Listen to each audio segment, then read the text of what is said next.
Theory of historical recurrence. Duterte's rest in the Aquino parallel history as a pattern of repeating itself, often with different figures but similar narratives. The arrest of former President Rodrigo Duterte on March 11, 2025 could be seen as a modern parallel to the events surrounding Ninoy Aquino's return to the Philippines in 1983. Both leaders, despite knowing the risks involved, face legal persecution upon their return to or continued presence in the country. 1. The willing return and political martyrdom in 1983.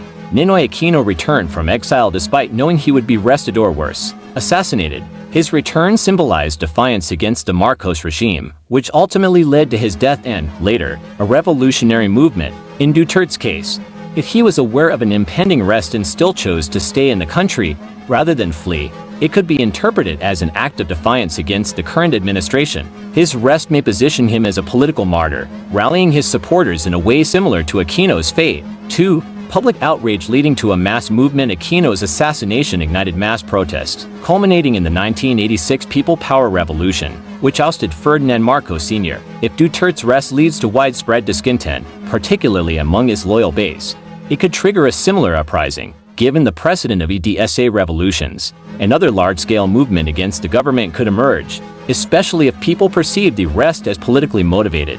3. The rise of a successor. From Cory Aquino to Sara Duterte. After Ninoy's assassination, his widow, Cory Aquino, became the unifying opposition figure, ultimately winning the presidency in 1986. If a similar pattern unfolds, Sara Duterte can emerge as the political heir, capitalizing on public sympathy and the perceived injustice against her father. With the right political momentum, she could secure the presidency in the next election, just as Cory Aquino did. Conclusion: this theory suggests that Duterte's arrest could be a catalyst for political upheaval, mirroring the events of the 1980s.